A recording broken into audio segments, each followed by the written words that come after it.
अगर कोई हमारे हाथ से हमारी उंगलियां काटने की कोशिश करे या हमारी भुजाओं से हमारी हथेली काटने की कोशिश करे तो किस तरह का कष्ट होगा आपको।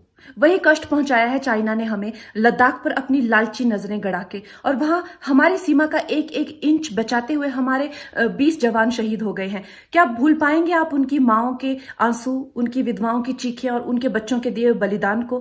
क्या ये सोचना ठीक है कि सेनाओं का जो सरहदों पे जो युद्ध होता है वो सिर्फ सेनाओं का होता है, वो सिर्फ सरकार का होता है? क्या उसमें हमारा कोई योगदान नहीं है?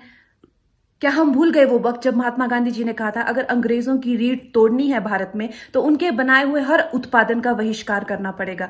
तो क्या ये जरूरी नहीं है कि हम भी इस युद्ध में हिस्सा लें, क्योंकि लद्दाख सिर्फ एक जमीन का टुकड़ा नहीं है, भारत की अस्मिता का एक बहुत बड़ा हिस्सा है, भारत की हथेली है। हम उसे किसी तरह से इस दुश्मनों के उनके गंदे इरादों में सफल नहीं होने दे सकते।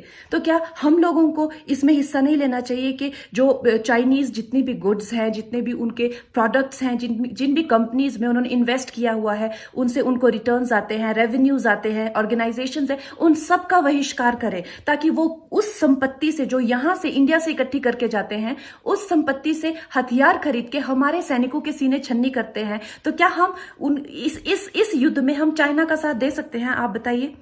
ये क्या हमारा कर्तव्य नहीं है कि हम अपनी सेनाओं का और अपने सरकार का साथ दें? तो हमें प्रतिज्ञा लेते हैं कि हम आत्मनिर्भर बनेंगे और चाइनीज गुड्स को बिल्कुल बॉयकॉट करेंगे और इस युद्ध में हिस्सा लेके भारत को जिताएंगे। जय हिंद।